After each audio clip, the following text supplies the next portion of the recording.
मुक़द्दस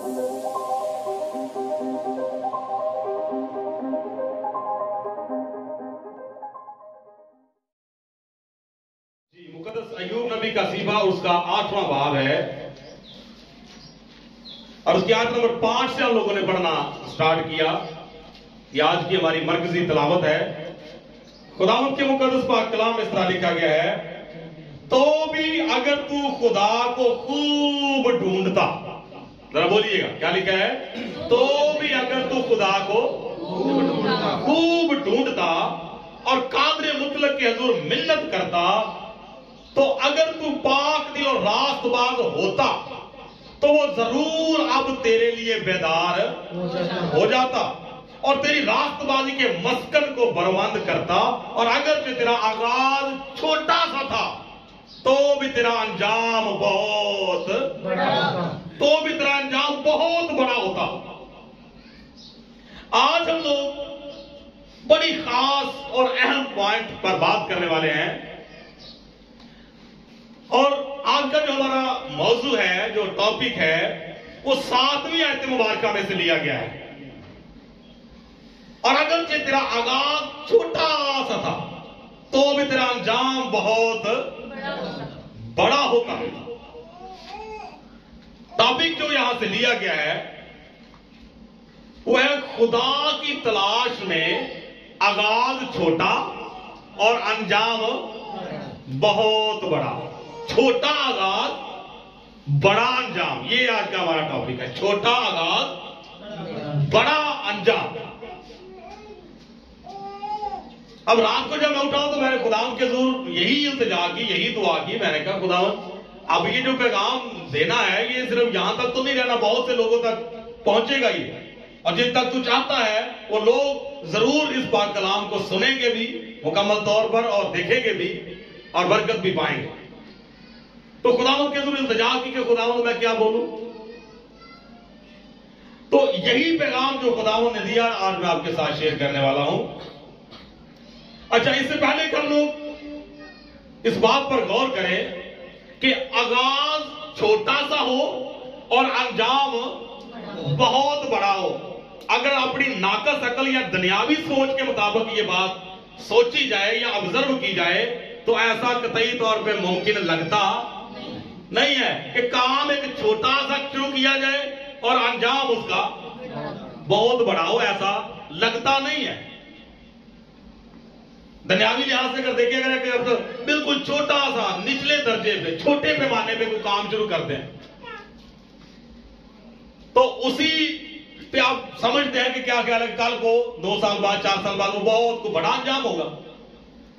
हो भी सकता है, लेकिन क्यों नहीं होता ये सारी बातें हम आगे चल के डिस्कस करेंगे। जरा क्लियर है जी? अच्छा, अब इससे पहले कि मजीद आगे बढ़ूं, हम थोड़ा सा इन आयात के बारे में समझने की कोशिश करेंगे। इसकी एक्सप्लेनेशन जो है वो मैं आप तक पहुंचाऊंगा ताकि आगे चल के हमें बात को समझने में बिल्कुल आसानी हो। मैं कई मरतबा ये बात करता हूं, पिछले लास्ट मैसेज में भी मैंने ये बात की थी कि जब भी खुदा का कलाम पढ़ते हैं तो कोशिश किया करें कि मतन को हमेशा मद्देनजर रखा करें। समझ आ गई बात? मतन को हमेशा मद्देनजर रखा करें। पहली आयत मुबारका को देखते हैं। यहां पर लिखा हुआ है, तब बिलदद सूखी कहने लगा। तब बिलदद सूखी कहने लगा। अच्छा, यहां पर एक और बात ऐड करना चाहूंगा। जिस तरह जबूर की किताब में से अगर कोई रेफरेंस देता है या कोई हवाला देता है ना, तो अक्सर खुदा के खादम भी और बादुकाद कलीसिया के लोग जो हैं या दूसरे जो अरकान हैं वो भी जब जबूर की कोई बात करते हैं तो फौरन यही अल्फाज आपको सुनने को मिलेंगे, खुदा के बाद मुक़द्दस दाऊद ने ये कहा या इस तरह से फरमाया। हालांकि वो इस बात पर गौर नहीं करते कि जिस आयत को, जिस जबूर की आयत को हम कोट कर रहे हैं वो मुक़द्दस दाऊद नबी का जबूर है भी या नहीं, क्योंकि सारे जबूर जो है वो मुक़द्दस दाऊद नबी के नहीं है। इसी तरह से सेम जब मुक़द्दस अय्यूब नबी के सीफा में से कोई बात की जाती है तो समझा जाता है कि सारी की सारी बातें मुक़द्दस अय्यूब नबी की है। मुक़द्दस अय्यूब नबी ने ये फरमाया। तो इसलिए मैंने यहां पर ये मतन आपको क्लियर करना चाहा है कि आप यहां पर पहली आयत में देखें کہ اس کے دوستوں کی بھی باتیں ہیں، مقدس ایوب کی بھی باتیں ہیں، اور پھر اس کے بعد اس کے دوستوں کی بھی باتیں ہیں جو مقدس ایوب سے انہوں نے کی ہیں۔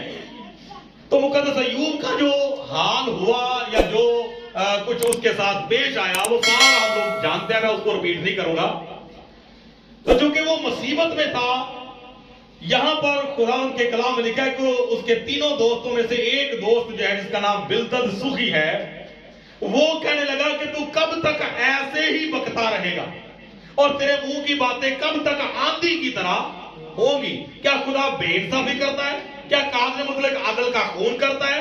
اگر تیرے فرزندوں نے اس کا گناہ کیا ہے اور اس نے انہیں انہی کی خطا کے حوالہ کر دیا، تو بھی اگر تو خدا کو خوب ڈھونڈتا اور قادر مطلق کے حضور منت کرتا، تو اگر تو پاک دل اور راست باز ہوتا تو وہ ضرور اب تیرے لیے بیدار ہو جاتا۔ اس بات سے جو بلدد سوخی کہہ رہا ہے مقدس ایوب نبی کے بارے میں، کیا سمجھ آ رہی ہے؟ اس کا مطلب یہ ہوا کہ یہ سیدھی الزام تراشی ہے۔ یہ کیا کر رہا ہے؟ مقدس ایوب نبی پر سیدھا اوبجیکشن لگا رہا ہے، الزام لگا رہا ہے کہ یہ جو معاملات تیرے ساتھ پیش آئے ہیں، جو آفتیں یا مصیبتیں تجھ پر نازل ہوئی ہیں، تیرے خاندان پر، تیرے کاروبار روزگار پر، تیرے مال و متاع پر جو کچھ بھی نازل ہوا ہے، یہ ایویں نہیں ہو گیا۔ اگر تیرے فرزند مرے ہیں، ان کی فیملیاں تباہ ہوئی ہیں، تو تیرے فرزندوں نے خدا کا گناہ کیا، تیرے فرزندوں نے اس کا گناہ کیا ہے اور اس نے انہیں انہی کی خطا کے حوالہ کر دیا۔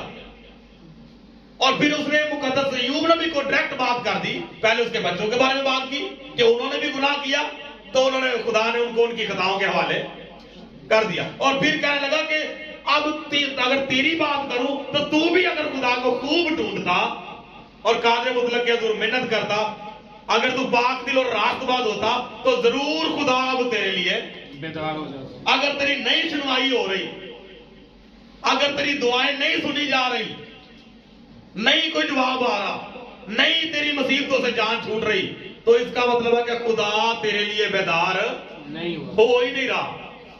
تو ہو کیوں نہیں رہا؟ کیونکہ اگر تو پاک دل ہوتا تو پھر خدا بیدار ہوتا، اگر تو راست باز ہوتا تو خدا بیدار ہوتا، اگر تو خدا کو خوب ڈھونڈتا اور اس کے حضور منت کرتا تو وہ ضرور تیری سن لیتا۔ لیکن چونکہ روحانی طور پر تیرے پلے بھی کچھ بھی نہیں ہے۔ یہ کون کہہ رہا ہے؟ بات کو سمجھیے گا ذرا غور سے، کون کہہ رہا ہے؟ مقدس ایوب نبی کا دوست بلدد سوخی۔ تو اس کے پوائنٹ آف ویو کے مطابق مقدس ایوب نبی جو ہے اس کو اس نے کہاں پہ لا کے کھڑا کیا ہوا ہے؟ کٹہرے کے اندر، کہ تیرے بچے بھی ایسے ہی تھے، تو بھی ایسے ہی ہے، اسی لیے خدا اب تیرے لیے بیدار، خدا اب تیرے لیے بیدار نہیں ہو رہا۔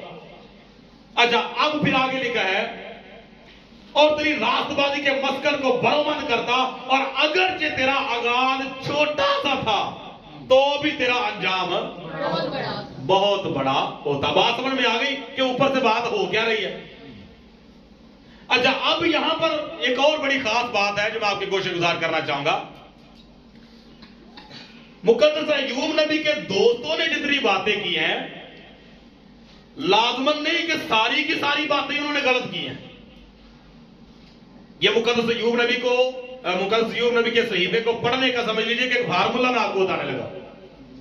یہ بھی ضروری نہیں ہے کہ ساری کی ساری باتیں جتنی اس کے دوستوں نے کی وہ ساری کی ساری غلط ہی ہیں، نہیں۔ ان کی باتیں آپ پڑھیں، سنیں، تو آپ کو ایسا لگے گا کہ جیسے یہ تو بڑے خدا کے قریبی ہیں۔ ایسی ایسی روحانی باتیں جو ہیں انہوں نے بیان کی ہوئی ہیں، ایسی ایسی حکمت کی باتیں جو ہیں انہوں نے خدا کے روحانی ایکسپیرینس، روحانی تجربے کے ساتھ جو ہے وہ باتیں کی ہوئی ہیں کہ جیسے ان کو روحانی طور پہ خدا کا بڑا تجربہ ہے۔ تو ساری کی ساری باتیں ان کی غلط نہیں ہیں، لیکن کچھ ایسی باتیں، کچھ ایسے معاملات ہیں جن کے بارے میں خدا نے جا کے اینڈ پہ، مقدس ایوب نبی کے صحیفہ کے اینڈ پہ جا کے یہ بات کی کہ تم لوگوں نے وہ بات نہیں کی میرے حق میں جو میرے بندہ مقدس ایوب نے کی ہے، تو جاؤ جا کر اب توبہ کرو और मेरे बंदा अय्यूब के साथ उसके पास जाकर माफी भी मांगो और उससे दरखास्त करो कि मेरे लिए दुआ भी हमारे लिए करे। यहां पर समझ आ गई ना बात? तो अब यहां पर ये जो बात उन्होंने बिल्दद सुखी ने की है कि अगर तेरा आगाज छोटा सा था तो भी तेरा अंजाम बहुत बड़ा होता। अब हम अपने टॉपिक पर आने वाले। तो ये जो बात उसने की है कि अगर तेरा आगाज छोटा सा था तो भी तेरा अंजाम बहुत बड़ा होता, तो ये बात बिल्कुल राइट है। ये किस मामले में कह रहा है कि आगाज छोटा हो तो भी अंजाम बहुत, ये दुनियावी मामला से निकल के अब हम लोगों ने रूहानी पॉइंट ऑफ व्यू के साथ इस बात को समझने की कोशिश करनी है। ऊपर उसने बात किया, ये सारी वजाहत देने का जो मकसद था वो सिर्फ ये समझाना था ताकि जब मैं इस टॉपिक को छेड़ूं या इसको ओपन करने लगूं तो आपको पूरी पीछे मतन की समझ हो। तो यहां पर बात उसने किया, तो भी अगर तू खुदा को खूब ढूंढता, तो इसका मतलब ये हुआ कि खुदा की तलाश में, खुदा को ढूंढने से मुराद क्या है? खुदा की तलाश में, खुदा को ढूंढने में।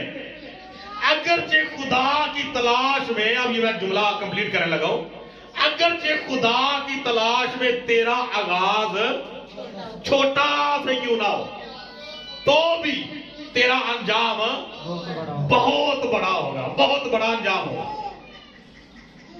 तो खुदावंद के मुकद्दस कलाम के मुताबिक इसको मजीद आगे हम चल के वजाहत के साथ समझेंगे कि किस तरह से खुदा की तलाश में अगर बंदा निकलता है या आता है तो आगाज भले उसका छोटा सा हो लेकिन अंजाम बहुत बड़ा हो जाता है। इसको हम वजाहत के साथ थोड़ी देर बाद समझेंगे, लेकिन इससे पहले हम एक और बात समझने की कोशिश करेंगे। ये जो बात मैंने की है ना कि लाजमी की सारी बातें जो उसके दोस्तों ने गलत की है, ये जो बात उसने की है कि अगर तेरा आगाज छोटा सा था तो भी तेरा अंजाम बहुत बड़ा होता। ये बात कर क्या रहा है? वो कहां से ली उसने बात? मुकद्दस यूसाया नबी का सीवा 46वां चैप्टर लिखा बाब है, उसकी आयत नंबर 8 से हम पढ़ लेंगे। लिखा हुआ है, ऐ गुनाहगारों इसको याद रखो और मर्द बनो, इस पर फिर सोचो, पहली बातों को जो कदीम से है याद करो कि मैं खुदा हूं और कोई दूसरा नहीं, मैं खुदा हूं और मुझ सा कोई नहीं। 10वीं आयत मुबारक जी, जो इब्तदा ही से अंजाम की खबर देता हूं और अय्यामे कदीम से वो बातें जो अब तक वकू में नहीं आई बताता हूं और कहता हूं कि मेरी मसलत कायम रहेगी और मैं अपनी मर्जी बिल्कुल पूरी करूंगा। अब 10वीं आयत मुबारक में खुदा फरमाता है कि जो इब्तदा ही से अंजाम की खबर देता हूं, आगाज से ही अंजाम के बारे में खुदा बता देता है। तो वो बात जो है जो बिल्दद सूफी ने की है कि अगर जो आगाज छोटा सा क्यों ना हो, किस मामले में? किस मामले में? खुदा की तलाश के मामले में आगाज भले छोटा सा क्यों ना हो तो भी अंजाम बहुत बड़ा होता है। तो यहां पर क्यों उसने ये बात की है? क्योंकि यहां पर खुदा ने अपने बारे में बताया है कि मैं वो हूं जो इब्तदा ही से अंजाम की खबर दे देता हूं, जो इब्तदा ही से अंजाम की खबर देता हूं। क्यों? इसकी वजह, इब्तदा ही से अंजाम की खबर खुदा क्यों दे देता है? इब्तदा ही से अंजाम की खबर खुदा इसलिए दे देता है, नंबर 1, पहली बात यह है कि खुदा किसी को अंधेरे में नहीं रखना चाहता। खुदा किसी को भी अंधेरे में नहीं रखना चाहता। आपने देखा होगा ना दुनियावी तौर पर होता क्या है कि कोई काम अगर कोई बंदा आपसे कहना कि ये काम शुरू करना है, उसके बारे में पूरी बात वो कभी नहीं बताएगा कि एंड पे जाके इसका रिजल्ट क्या निकलना है। शुरू में हो सकता है कि वो बड़ी चिकनी चुपड़ी बातें जो है वो करे, लेकिन उसका अंजाम जो है उसके बारे में वो नहीं बताएगा। तो खुदा इब्तदा ही से अंजाम की खबर दे देता है। क्यों दे देता है? क्योंकि वो किसी को अंधेरे में नहीं रखना चाहता। कौन सा खुदा? यही यहोवा खुदा जब अपने यस्सु नाम इस रोए जमीन पर आया तो उसने फिर यही बात कही कि जो कोई मेरी पैरवी करेगा, मैं दुनिया का नूर हूं और जो कोई मेरी पैरवी करेगा वो अंधेरे में ना रहेगा, नहीं चलेगा। फिर मैं उसको अंधेरे में नहीं रखूंगा। ना खुदा यीशु ने अपने शागिर्दों को अंधेरे में रखा ना शागिर्दों ने इब्तदाई कलीसिया को अंधेरे में रखा, और ना आज कुछ जो ऐसे खुदा के खादम जो खुदा के साथ मुखलस है, जो सिंसियर है, जो कलीसिया के साथ सिंसियर है, वो भी लोगों को अंधेरे में नहीं रखते। वो चाहे बात सख्त हो, नरम हो, जैसी भी हो, उन्होंने डायरेक्ट कर देनी है। तो खुदा इब्तिदाई से अंजाम की खबर क्यों देता है? पहली बात यह है कि वो हम में से किसी को भी अंधेरे में रखना नहीं चाहता। दूसरी बात यह है कि इब्तिदाई से अंजाम की खबर कौन दे सकता है? इब्तिदाई से अंजाम की खबर कौन दे सकता है? अब ऐसे बहुत सारे लोग आपको ये फुटपाथ पे बैठे हुए मिलेंगे कि जी आए हम आपको किस्मत का हाल बताएं। तो अब जो किस्मत का हाल बताने वाले होते हैं ना, कभी उनकी आप पर्सनैलिटी देखे ना, जो सिचुएशन उनकी अपनी बनी होती है, क्या अपना उनका क्या हाल बना हुआ होता है। पार्टी जी दरी के ऊपर बैठे होते हैं, आगे उन्होंने एक तोता रखा होता है कि मिठू फाल निकालेगा, चले जी फाल निकाल ले। वो ट्रेनिंग दी होती है उसको, तो वो जाके ऐसे ऐसे टमक टमक के जाता और जाके एक चिट्ठी जो है वो निकाल रहा है, ये तोता फाल निकालेगा। तो कहना मैं ये चाह रहा हूं कि उनकी आप सिचुएशन अपनी देखे कि सोने तो अपनी किस्मत नहीं बदल सकिया, अपना तो कोई मामला तेरा हल नहीं हुआ, तो दूसरों की तू किस्मत बता रहा है। तो ये सारा झूठ पे मबनी है। खैर इस पे अगर तफसील से बात करें तो बड़ा लंबा हो जाएगा। तो इब्तिदाई से अंजाम की खबर सवाए खुदा के और कोई दे नहीं सकता। क्यों नहीं दे सकता? इस वजह से क्योंकि इल्मे अल गैब का मालिक सिर्फ और सिर्फ जिंदा खुदा है। हालेलुया। तो खुदावंद यीशु मसीह ने क्या कहा? खुदावंद यीशु मसीह ने अपने शागिर्दों से कहा कि ये सारी बातें मैंने तुमसे पहले इसलिए की है ताकि जब ये हो, जब ये वकूअ में आए तो तुम्हें याद आए, तुम्हें पता चले कि ये ऑलरेडी हमें बताया जा चुका है। तो इसका मतलब क्या हुआ कि इल्मे अल गैब का मालिक सवाए मेरे यीशु के और कोई नहीं है। हालेलुया। जो इब्तिदा ही से अंजाम की खबर देता है। अब हम आगे बढ़ते हैं कि इब्तिदा ही से अंजाम की खबर देने का मतलब तो हमने समझा, और फिर आगाज छोटा सा हो, अंजाम बहुत बड़ा कैसे हो जाता है, ये रूहानी तौर पर हमने समझना है। खुदा की तलाश के मामलात में अगर आगाज आपका छोटा सा भी है तो भी अंजाम बहुत बड़ा होगा। कैसे बड़ा होता है इस बात पे भी गौर करेंगे। अब यहां पर सबसे पहली बात जो हमारे पास आती है कुरान के पाक कलाम में से, मुकद्दस अब्राहम के बारे में देखिएगा। ये चंद ऐसी शख्सियात है जिनके मुताल्लिक मैं आपके साथ शेयर करूंगा, और देखिएगा कि किस तरह से उनका आगाज कैसा था और उसके बाद उनका अंजाम बहुत बड़ा होगा। उनका अंजाम कैसे हुआ? तो खुदावंद के कलाम में मुकद्दस अब्राहम के बारे में बात करते हैं। पैदाइश की किताब 12वां चैप्टर जब पढ़ते हैं तो वहां पर आगाज कहां से होता है? खुदावंद ने आवाज दी है कि अब्राहम तू क्या कर, अपने बाप, अपनी मां, अपने रिश्तेदार नातेदारों को छोड़ दे और उस जगह पे चला जा जो कि मैं तुझे दिखाऊंगा। और मुकद्दस अब्राहम ने क्या कहा? क्या खुदावंद मैं हाजिर, आमीन कहा उस बात पे, और लिखा हुआ कि वो चल पड़ा। और जब वो निकला तो क्या उस वक्त कहा जा सकता था कि ये ईमानदारों का बाप कहलाएगा? हालेलुया। उस वक्त ऐसी कोई सिचुएशन नजर आ रही थी कि ये ईमानदारों का बाप कहलाएगा? क्या उस वक्त ये कहा जा सकता था कि एक वक्त में खुदा अपनी शनाख्त जो है वो अपने बंदा मुकद्दस अब्राहम के जरिया से करवाएगा?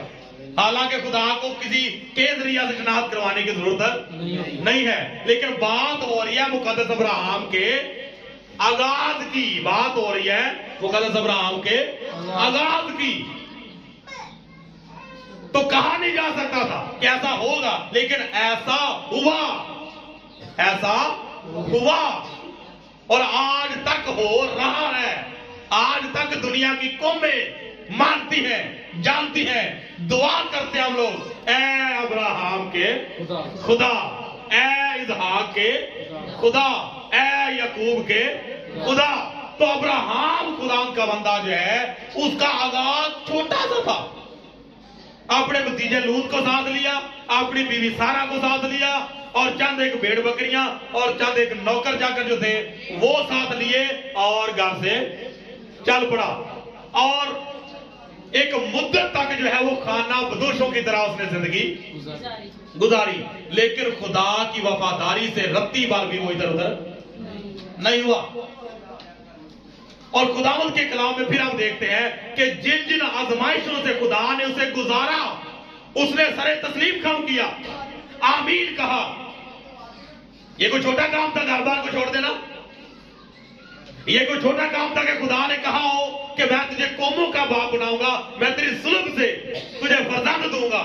لیکن 25 سال گزر جائیں, 75 سال کی عمر میں خدا نے بلایا اور 100 سال کا ہو رہا ہے جب اسحاق پیدا ہو رہا ہے, تو 25 سال گزر گئے, کوئی امید ایسی نظر نہیں آ رہی. لیکن اس کے باوجود وہ مقدس پولس رسول فرماتے ہیں کہ وہ اپنے ایمان میں ضعیف, اپنے ایمان میں وہ کمزور نہیں ہوا. تو کیا یہ چھوٹی بات تھی کہ جب خدا نے دے ہی دیا بیٹا, بڑھاپے کی اولاد ہے, اور پھر خدا کیا کہتا ہے کہ ابراہم اپنے اس بیٹے کو جسے تو بڑا عزیز رکھتا ہے جا اور جا کر میرے لیے اس پہاڑ پہ جو میں تجھے دکھاؤں گا قربان کر دے. تو کیا چھوٹی بات تھی؟ تو خداوند کے کلام میں لکھا ہوا ہے کہ وہ چونکہ وفادار رہا, آغاز چھوٹا سا ہی ہوتا ہے, لیکن اس چھوٹے سے آغاز کے ساتھ میرے عزیزو اگر آپ وفاداری سے چلتے رہتے ہیں تو وہ وفاداری جو ہے وہ آپ کے چھوٹے سے آغاز کا انجام جو ہے وہ بہت بڑا کر دیتی ہے. ہاللیلویہ. تو خداوند کے مقدس کلام کے مطابق پھر اس کے بعد آگے چلتے ہیں تو خداوند کے کلام میں لکھا ہوا ہے کہ جب مقدس ابراہم نے اپنے بیٹے اسحاق کو خدا کے لیے قربان کرنے کے لیے تیار کیا اور وہاں پر پہنچ گئے, مختصر یہ کہ چھری یہاں پر رکھ دی, اور اسی ٹائم ابھی چلانے ہی والا تھا کہ آواز آ گئی کہ ابراہم اپنا ہاتھ روک لے. میں جان گیا ہوں کہ واقعی میں تو خدا سے ڈرتا ہے, چونکہ تو نے اپنے بیٹے کو بھی میری خاطر قربان کرنے سے دریغ نہیں کیا. سو میں نے بھی اپنی ذات کی قسم کھائی ہے کہ میں تجھے برکت پر برکت دوں گا اور تیری اولاد کو بڑھاتے بڑھاتے سمندر کے کنارے کی ریت کے ذروں اور آسمان کے ستاروں کی مانند کر دوں گا, کیونکہ تو نے میری بات مانی ہے. ہاللیلویہ. تو آپ مجھے بتائیں کہ انجام کیسا ہوگا؟ انجام تو پھر بہت بڑا ہو گیا نا. تو آج خداوند کے کلام میں میرے ساتھ ایک حوالہ عبرانیوں کے خط میں سے نکالیے گا. عبرانیوں 11واں باب ہے, عبرانیوں 11واں باب نکالیے گا جلدی سے. یہاں پر دیکھیں 11واں چیپٹر اس کی آیت نمبر 16 سے پڑھتے ہیں. تو یہاں پر لکھا ہوا ہے مگر حقیقت میں وہ ایک بہتر یعنی آسمانی ملک کے مشتاق, یہ مشتاق تھے, یہ مقدس ابراہم کے بارے میں اوپر سے پڑھتے ہیں نا, تو مقدس ابراہم کے بارے میں بات ہو رہی ہے. اچھا پھر آگے لکھا ہے اسی لیے خدا ان سے یعنی ان کا خدا کہلانے سے شرمایا نہیں. ہاللیلویہ.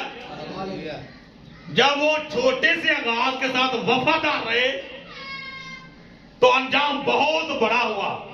تو پھر لکھا ہوا ہے کہ خدا ان کا خدا کہلانے سے پھر شرمایا نہیں. خدا کو شرم نہیں آتی اب کہ جب ہم کہتے ہیں نا کہ خدا تو ہمارے باوجداد کا خدا ہے, جب ہم دعا کرتے ہیں کہ اے خدا تو ابراہم کا خدا, تو خدا کو کوئی شرم نہیں آتی. جس طرح آج اگر کسی شخص کا بیٹا جو ہے وہ محلے میں یا گاؤں میں یا اپنے علاقے میں یا ایریے میں ایسا کوئی کارنامہ سر انجام دے کہ باپ کا سر جو ہے وہ شرم سے جھک جائے, اور اگر وہ کہیں پر چلا جاتا ہے تو کوئی نہیں جانتا تو وہ اپنا تعارف کروانے سے بھی بیچارہ جھجکتا ہے کہ کوئی کیا کہے گا.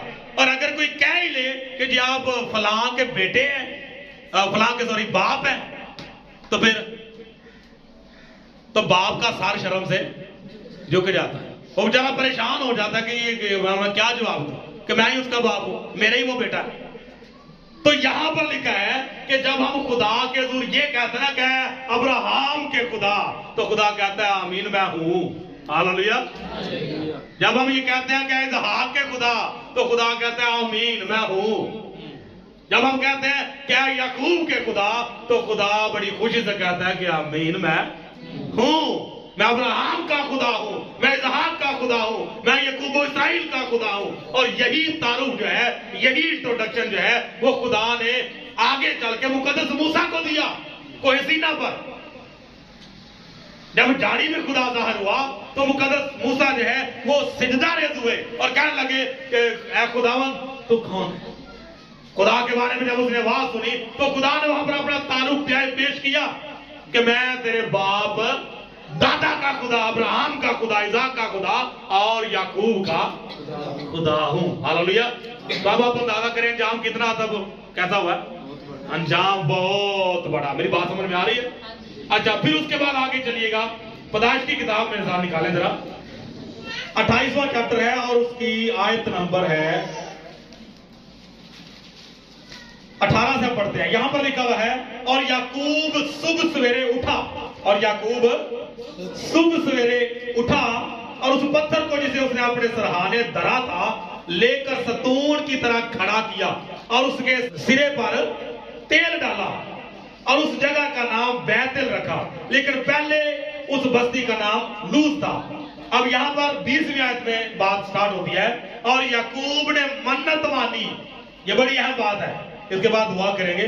اور یعقوب نے منت مانی اور کہا کہ اگر خدا میرے ساتھ رہے اور جو سفر میں کر رہا ہوں اس میں میری حفاظت کرے اور مجھے کھانے کو روٹی اور پہننے کو کپڑا دیتا رہے اور میں اپنے باپ کے گھر سلامت لوٹ آؤں تو خداوند میرا خدا ہوگا اور یہ پتھر جو میں نے ستون سے کھڑا کیا ہے خدا کا گھر ہوگا اور جو کچھ تو مجھے دے اس کا 10واں حصہ ضرور ہی تجھے دیا کروں گا. اب یہاں پر آغاز دیکھیے, آغاز دیکھیے.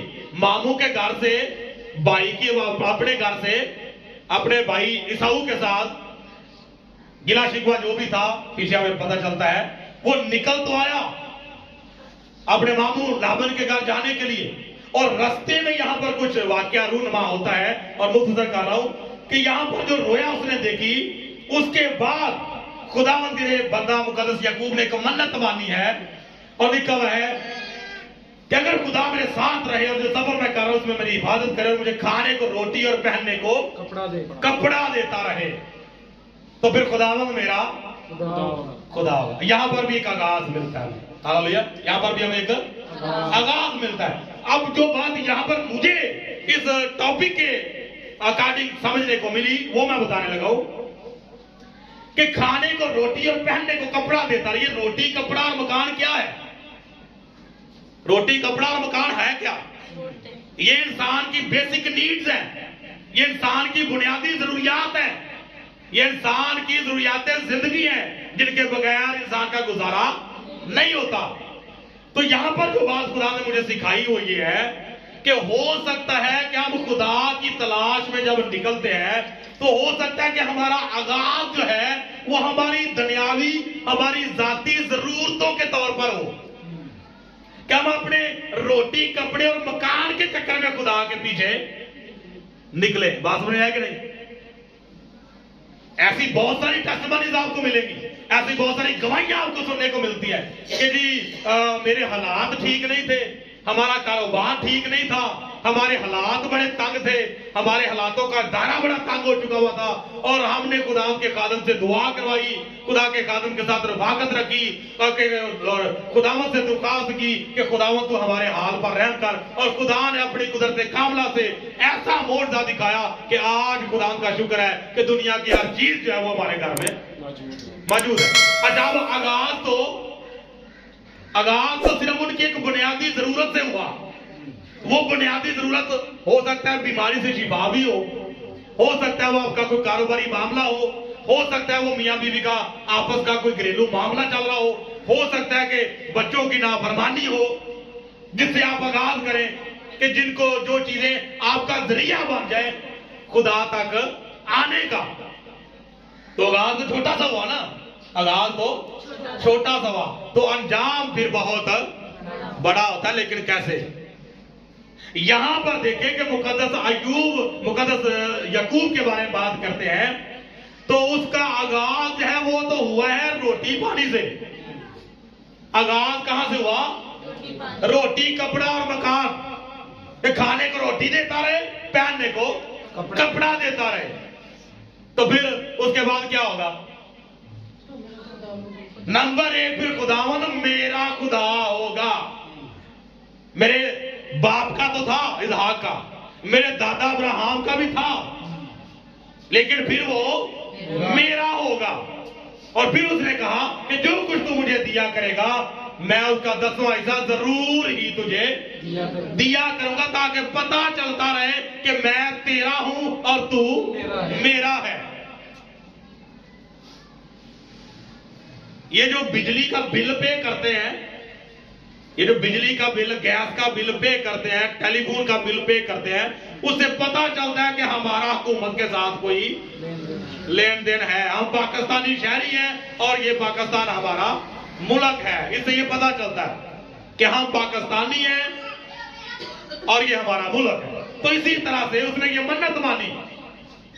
तो खुदावंद के मुकद्दस कलाम के मुताबिक बात मैं ये बताना चाह रहा हूं कि आगाज तो बेशक बुनियादी जरूरतों से, रोटी, कपड़े और मकान से हुआ, लेकिन उस आगाज के बाद फिर खुदा के साथ वो वफादार रहा। उस छोटे से आगाज के साथ उसने पूरी जिंदगी फिर वफादारी दिखाई है। आज किस तरह से अंजाम बहुत बड़ा हो सकता है? हो सकता है कि आगाज हमारा भी इन्हीं चीजों से हो, बुनियादी जरूरतों से हो। लेकिन मेरे अजीजों, आखिरी बात मैं ये बताना चाहूंगा कि अगर हम उसी आगाज के साथ वफादार रहते हैं कि खुदा ने हमारी जरूरतों को तो पूरा किया, और उसी वजह से हम तो जिंदगी के लिए मुकद्दस याकूब की तरह खुदा के साथ कमिटमेंट कर लेते हैं, अहद बांध लेते हैं, कौल करार कर लेते हैं कि जब तक मैं जिंदा हूं रास्ती को मैं तर्क नहीं करूंगा, जब तक मेरा वजूद है मैं खुदा की ही मदासराई करूंगा, जब तक मेरा वजूद है मैं अपनी नस्ल को, अपने आने वाली नस्लों को जिंदा खुदा के बारे में बताऊंगा। अगर आप ये कमिटमेंट कर लेते हैं और फिर चाहे जैसी भी कोई कुर्बानी आपको देना पड़े आप उसके लिए तैयार रहते हैं, कुर्बानी देते हैं, तो खुदा का कलाम मेरे अजीजों यहां पर डन कर रहा है कि आगाज आपका छोटा सा था। हो सकता है कि आपको कारोबार नहीं मिल रहा था तो आप दुआ करवाने के लिए आए, खुदा ने आपकी जिंदगी में मोर्चा किया, आगाज छोटा सा हुआ, और अगर आप वफादारी करते हैं तो अंजाम फिर आपका बड़ा होगा, बहुत बड़ा होगा। हो सकता है वो बीमारी से शिफा हो, जरूरत, वो कारोबारी मामला हो, वो कोई घरेलू मामला हो, कोई जाती पर्सनली मामला हो, तो आगाज तो छोटा सा ही होगा। जिस तरह पंजाबी में कहते हैं बात नहीं बनना होता, तो इसी तरह से खुदा के लिए जो है वो खुदा की तलाश में हो सकता है आपकी कोई जरूरत आपके लिए बहाना बन जाए, कोई सोर्स बन जाए ऐसा। तो अगर उसके बाद आप कमिटमेंट कर लेते हैं, अहद कर लेते हैं, कौल करार कर लेते हैं और फिर ताज जिंदगी उस पर कायम रहते हैं, तो फिर ईमान रखे कि अंजाम बहुत बड़ा होगा।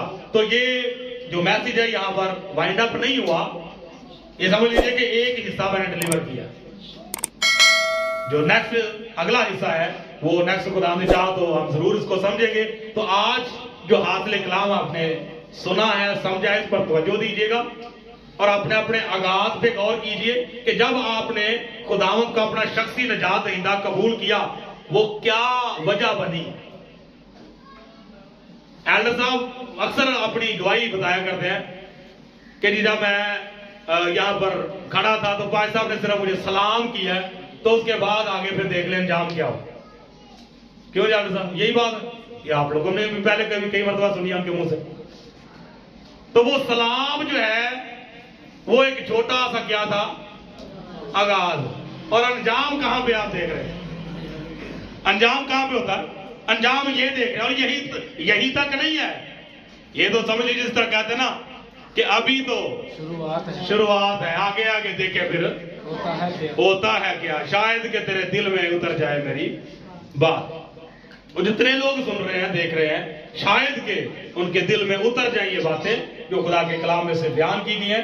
تو میرے عزیزو اپنے غور یاد رکھیے گا جو چھوٹی سی بات میں نے کی ہے نا, تھوڑا سا ٹائم نکال کر 5-10 منٹ تھوڑا سا سروے کیجئے گا, ذرا پیچھے جائیے گا, جتنے بھی سن رہے ہیں دیکھ رہے ہیں تھوڑا سا سروے کیجئے گا اور چیک کیجئے گا, آبزرویشن لیجئے گا کہ جب ہم نے خدا یسوع مسیح کو اپنا شخصی نجات دیتا قبول کیا اس وقت کیا وجہ بنی, کیوں میں نے توبہ کر لی, کیسے کی, کب میں نے بپتسمہ لیا, کیا وجہ کیا بنی تھی.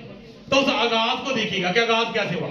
تو پھر دوسری چیز آپ نے یہ چیک کرنی ہے کہ جیسے آغاز ہوا تھا اس وقت جو میں نے کمٹمنٹ کی تھی کہ اب تک میں اس کے ساتھ وفادار ہوں, اب تک میں اسی عہد پہ قائم ہوں. اگر تو ہے تو ویل اینڈ گڈ, پھر قائم ہی رہے اور اینڈ تک پھر چلے. آج آپ نے سن لیا نا, پھر اینڈ تک لے کے چلے اسی عہد کو. تو پھر دیکھیے گا کہ انجام آپ کا بہت بڑا, آغاز چھوٹا, انجام بہت بڑا. ہاللیلویہ. خدا ہم سب کو آپ کے ساتھ